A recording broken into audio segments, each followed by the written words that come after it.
Guys, আজকে আমি করতে যাচ্ছি 1000 টাকার কোরিয়ান ফুড ইটিং চ্যালেঞ্জ। এটার জন্য আপনারা অনেক রিকোয়েস্ট দিয়েছেন। তো প্রথমে চলে আসলাম মিরপুর 6 নম্বরে কোরিয়ান একটা রেস্টুরেন্টে। এই রেস্টুরেন্টের নাম জানি না, পুরো কোরিয়ান ভাষায় লেখা, তাই আমি পড়তেও পারি নাই, তাই নাম বলতেও পারতেছি না। তো এখানে এসে আসলাম, এদের ইন্টেরিয়র ডিজাইন খুবই সুন্দর। রেস্টুরেন্টটা অনেক ছোটর মধ্যে অনেক সুন্দর ডেকোরেশন করা, আমার কাছে খুবই ভালো লেগেছে।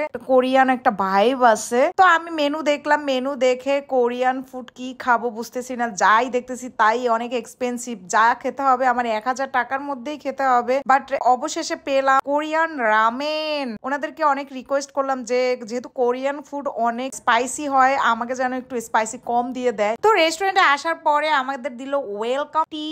ওয়েলকাম টিটাও ছিল কোরিয়ান এন্ড খেতে খুবই মজার ছিল। আমি খেয়ে পুরো শেষ করে দিলাম। এরপরে আমার সেই অর্ডারকৃত রামেন চলে এসেছে। রামেনটা দেখতে অনেক ইয়ামি লাগতেছে, বাট দেখেই মনে হচ্ছে অনেক স্পাইসি হবে, একদম লাল মরিচের লাল কালার। আর এখানে এটা হলো একটা মাশরুম। এই মাশরুমটা আমার কাছে খুব একটা ভালো লাগে না, খেতে মনে হয় পলিথিনের মতো লাগে। বাট তারপরও কোরিয়ান রামেনটা এখন খেয়ে দেখি আসলে এই রেস্টুরেন্টে এরা কোরিয়ান রামেনটা আসলেই কোরিয়ান ফ্লেভার পাওয়া যায় কি না। যদিও আমি রামেন খুব একটা পছন্দ করি না, কারণ অনেক স্পাইসি থাকে। রামেন খেতে গেলে আমার পুরো মুখটুক মেখে যায়। এদের একটা জিনিস আমার ভালো লাগে না, কোরিয়ান যেহেতু রেস্টুরেন্ট, এখানে তো আমাকে চামচ না দিয়ে ওরা কাঠি দেওয়ার কথা ছিল, বাট তাদের কাছে কি কাঠি নাই? যেহেতু কোরিয়ানরা তো কাঠি দিয়েই খায়, তো আমাদের যেহেতু বাংলাদেশে এর জন্য স্পুন দিছে। তো আমি এখন খেয়ে দেখি গাইস কোরিয়ান রামেনটা কেমন টেস্টি।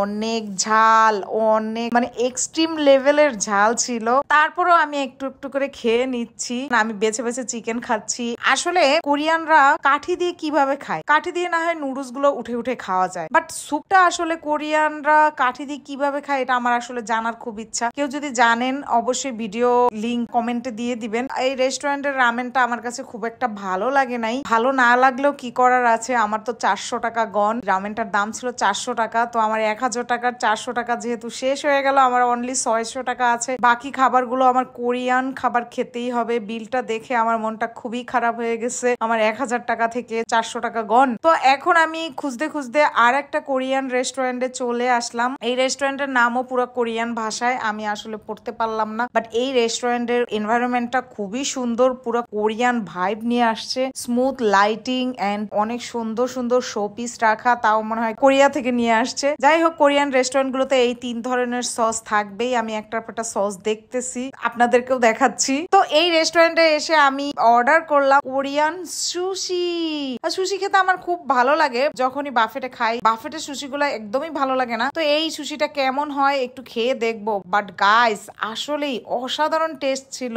সুশি যে এত টেস্টি হয় এইখানে না খেলে আসলে আমি বুঝতাম না। এই সুশির দাম ছিল 350 টাকা, বাট 350 টাকা অনুযায়ী পরিমাণ অনেক কম ছিল। আর একটু বেশি দিলে আমি আর একটু মজা করে খেতে পারতাম। আরেকদিন হবে সুশি চ্যালেঞ্জ, তখন মন ভরে আমি সুশি খাবো। তো আমার 750 টাকা অলরেডি শেষ।